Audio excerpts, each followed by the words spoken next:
नमस्कार दोस्तों, मेरा नाम भव्य मंगला है। मैं IATF क्वालिफाइड ऑडिटर हूँ। मेरा टोटल एक्सपीरियंस 32 साल का है, जिसमें 20 साल ऑटोमोटिव सेक्टर में है। एक और बेहतरीन टॉपिक में लेके आऊँ और आज मैं बात करने वाला हूँ क्या डिफरेंस होता है इक्विटी में और इक्वालिटी में।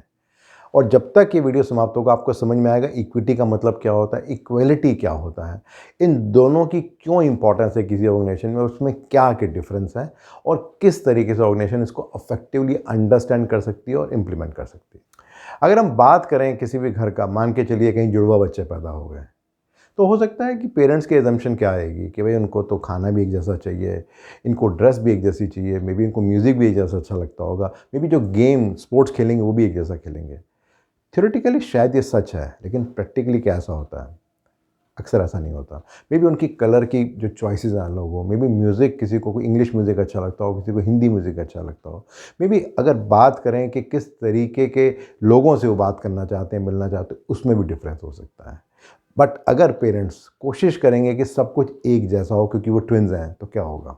बहुत प्रॉब्लम आने वाली है। कुछ कुछ यही होता है ऑर्गेनाइजेशन में, और उसी कॉन्टेक्स्ट में आज मैं बात करने वाला हूँ कि क्या डिफरेंस होता है इक्विटी में और इक्वालिटी में। जब हम बात करते हैं इक्विटी की, तो प्राइमरीली इंटेंट ये है कि हमें इस सिचुएशन को देखना है, हालात को देखना और उसके बेसिस पे डिसाइड करना है कि उसको क्या रिसोर्सेज प्रोवाइड करना है। वहीं पर जब हम इक्वालिटी की बात करते हैं तो हम कहते हैं कि भाई इरिस्पेक्टिव ऑफ कोई भी सिचुएशन हो, कैसा हो, हम सबको एक जैसी निगाह से देखना है, जिससे कि हम सबको बराबर मौका दें कि वो क्या अचीव करना चाहते हैं। देखा जाए दोनों ही चीज़ें बहुत इंपॉर्टेंट हैं, बट देखना यह है कि ऑर्गेनाइजेशन का संदर्भ क्या है, कॉन्टेक्स्ट क्या है, उसके बेसिस पे उसको देखना है कि उसको इक्विटी पे फोकस करना है और इक्वलिटी पे फोकस करना है। हम ऐसा नहीं कह सकते कि सिर्फ इक्विटी पे फोकस करेंगे तभी सब कुछ आएगा, या इक्वलिटी पे फोकस करेंगे तो तभी सब कुछ आएगा। दोनों का एक बैलेंस हमें स्ट्राइक करना है, जिससे कि हम उसका बेनिफिट ले सकें। और जिस भी ऑर्गेनाइजेशन में इक्विटी और इक्वलिटी को इफेक्टिवली इंप्लीमेंट किया जाता है, सर्टेनली वहाँ पे सस्टेनेबल ग्रोथ होती है। वहाँ पर हमेशा ही जो एम्प्लॉय का टर्नओवर है बहुत लो होता है। अगर आप कभी भी एम्प्लॉय का सेटिस्फैक्शन इंडेक्स देखेंगे, हमेशा आपको ज़्यादा दिखेगा, और उसकी इकोनॉमिक ग्रोथ हमेशा ही आपको बेटर दिखेगी उन सब ऑर्गेनाइजेशन से जहाँ पर इसको ध्यान से देखा नहीं जा रहा है। तो अब बात करते हैं कुछ की डिफरेंस की। तो अगर हम स्टैंडर्ड को देखेंगे, ISO 30415 2021 वर्जन, तो उसका जो क्लॉज नंबर 3.10 है, वहाँ वो डेफिनेशन की बात करता है इक्विटी की। तो वो बात करता है इक्विटी एक ऐसा प्रिंसिपल है जहाँ पे जो हमारी पॉलिसीज़ हैं, जो प्रोसेसेस हैं, जो प्रैक्टिसेस हैं, वो हमेशा इस तरीके से हम इम्प्लीमेंट करनी है कि हम हर आदमी की नीड्स को आइडेंटिफाई कर सकें और उसके हिसाब से उसको इम्प्लीमेंट कर सकें। वहीं पर जब हम इक्वालिटी की बात करते हैं, जो क्लॉज 3.9 है, वो कहता है कि हमें ये इंश्योर करना है कि हमें हर चीज़ को बराबर रखना है, चाहे वो स्टेटस हो, राइट्स हो, अपॉर्चुनिटीज़ हो, कुछ भी हो। आसान भाषा में कहा जाए कि जब हम इक्विटी की बात करते हैं तो हम कहते हैं कि जब हम लोगों को जूते बांटने वाले हैं तो उसके साइज़ के हिसाब से देने वाले हैं, किसको 7 नंबर चाहिए, किसको 8 नंबर, किसी को 9 नंबर। बट वहीं जब हम इक्वालिटी की बात करते हैं तो हम बात करते हैं कि हम सभी को जूते देंगे। तो वहाँ पे फोकस नंबर पे नहीं है, वहाँ पे नंबर उस पे है कि भाई हमें सभी को सेम फैसिलिटी देनी है। बट जब हम इक्विटी की बात कर रहे हैं तो हम ये कह रहे हैं कि हमें इस बात का भी ध्यान रखना है कि किसको क्या चाहिए, उसकी नीड के हिसाब से उसको भी देना है। अक्सर कहा जाता है कि जब हम इक्विटी की बात करते हैं तो एक प्रोसेस है। जब हम प्रोसेस बोलते हैं इसका मतलब ये है कि हम अंडरस्टैंड करते हैं कि आज के समय में मेरी कंपनी की क्या रिक्वायरमेंट है और मुझे किन चीज़ों पे फोकस करना है। अगर हमें लगता है कि हमारे यहाँ कुछ ऐसे लोग हैं जिनकी भाषा ऐसी है जो कि कॉमन नहीं है, से फॉर एग्ज़ाम्पल अगर कुछ लोग ऐसे हैं जो साउथ के रीजन के हैं जहाँ पे हिंदी भाषा बहुत कॉमन नहीं है, तो कैसे इंश्योर किया जाए कि अगर वो हिंदी बेल्ट में है तो वहाँ पर वो उन बातों को समझ सके जो वहाँ की रिक्वायरमेंट है। वहीं पर जब हम इक्वालिटी की बात करते हैं वो कहते हैं कि ये आउटकम है उस प्रोसेस का, यानी कि जब किसी भी ऑर्गेनाइजेशन में ध्यान रखा जाएगा अलग अलग लोगों का, उनकी क्या रिक्वायरमेंट है, क्या नीड है, तो सर्टेनली सभी लोग एक इक्वल लेवल पे आ जाएंगे। अक्सर बात की जाती है जब इक्विटी की, तो हम बात करते हैं कि जो भी सोशल इम्बैलेंस है सोसाइटी के अंदर, उसको ध्यान में रखते हुए ऑर्गेनाइजेशन के अंदर काम करना है।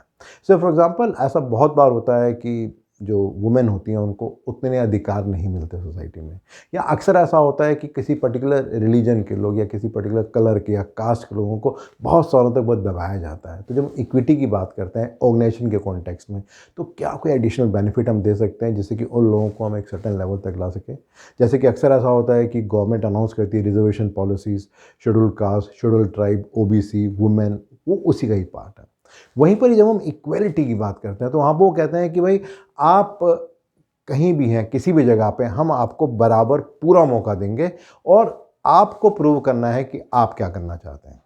तो वो एक वहाँ पे आता है। जैसे अक्सर ऑर्गेनाइजेशन में कहा जाता है कि इरिस्पेक्टिव ऑफ कि आप किसी भी पोजीशन में हो, चाहे आप कंपनी के एमडी हैं, चाहे वर्कर हैं, हम सब एक ही कलर की ड्रेस, सबको एक तरह की ड्रेस देंगे, जिससे कि सबके अंदर एक समान भावना हो सके। अक्सर ऐसा होता है कि जब हम इक्विटी की बात करते हैं तो हम हिस्टोरिकल फैक्टर्स को भी बहुत सारा कंसिडर करते हैं और उसके बेसिस पे डिसीजन लेते हैं। जैसे बहुत सारी कंपनीज़ के अंदर जो क्रच की फैसिलिटीज़ दी जाती है वो इसलिए दी जाती है कि ऐसा नहीं होना चाहिए कि शादी के बाद जो लेडीज़ हैं उनको काम करने का मौका ना मिले, तो वो अपना काम भी कर सकें और साथ में बच्चों को भी संभाल सकें।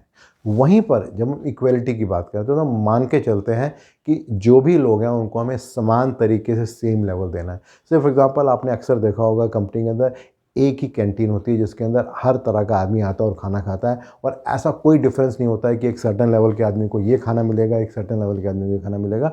सबको बराबर तरीके से देखा जाता है। इसको एक एग्जांपल की तरह एक और देखा जाए कि जब हम इक्विटी की बात करते हैं और मान के चलिए आपने कोई फ्रूट को डिस्ट्रीब्यूट करना है, तो मे बी जो बहुत गरीब एम्प्लॉय है, जिसकी बैकग्राउंड बहुत वीक है, तो मे बी अगर आप उसको 10 नंबर फ्रूट देंगे, वहीं पर ये एक ऐसा एम्प्लॉय है जो एक ठीक ठाक बैकग्राउंड से, तो मे बी उसको 6 या 7 फ्रूट दे देंगे। बट एक ऐसा भी एम्प्लॉय है जिसकी बैकग्राउंड बहुत साउंड है, तो मे बी आप चाहेंगे कि उसको 4 या 5 ही फ्रूट दें, वही उसके लिए सफिशिएंट है। वहीं पर जब हम इक्वालिटी के कॉन्टेक्स्ट में बात करते हैं तो वहाँ कहते हैं कि भाई इरिस्पेक्टिव आपका क्या लेवल है, सबको 5 फ्रूट मिलने चाहिए, तो सबको 5 फ्रूट ही मिलेंगे। तो अगर मैं समरी करूँ, किसी भी ऑर्गेनाइजेशन के लिए इक्विटी भी इम्पॉर्टेंट है, इक्वलिटी भी इम्पॉर्टेंट है। इम्पॉर्टेंट ये है कि हम किस कॉन्टेक्स्ट में उसको देख रहे हैं, किस संदर्भ में देख रहे हैं, और उसके बेसिस में जो भी हमें सुविधा देनी है, जो भी फैसिलिटी देनी है, हमें देनी है। और एक बहुत इंपॉर्टेंट बात यह है कि जब भी हम इक्विटी और इक्वलिटी को इम्प्लीमेंट करेंगे तो हमें कभी भी किसी और कंपनी से, किसी और देश से कभी भी कंपैरिजन नहीं करना कि वहाँ ऐसा हो रहा है तो हमें भी ऐसा करना है, क्योंकि हर जगह का कॉन्टेक्स्ट अलग होता है, हर जगह की सिचुएशन बहुत अलग अलग तरह की होती है, तो उसके हिसाब से हमें डिसीजन लेना है जिससे कि उसका हम रियल बेनिफिट ले सकें। मेरा जो अगला वीडियो रहेगा वो भी ISO 30415 diversity, equity and inclusion के बारे में रहेगा, जो बहुत जल्दी आपके सामने आएगा। रेगुलरली बहुत सारे फीडबैक मिल रहे हैं और हेल्प कर रहे हैं अंडरस्टैंड करने के लिए आपकी क्या एक्सपेक्टेशन है, तो प्लीज़ उसको आप कंटिन्यू कीजिए। और अगर इस पर्टिकुलर वीडियो को आप और डिटेल में जानना और समझना चाहते हैं तो नीचे आपको एक लिंक मिलेगा, उसे आप क्लिक करेंगे तो एक ब्लॉग आपको दिखेगा, वहाँ और विस्तार में जानकारी मिलेगी इस वीडियो के बारे में। और अगर आपको लगता है कि इस तरह के ब्लॉग्स एंड वीडियोस यूज़फुल हैं तो आप हमेशा अपने फ्रेंड्स एंड कलीग से शेयर कर सकते हैं, और मेरे यूट्यूब चैनल और मेरी वेबसाइट भव्यमंगला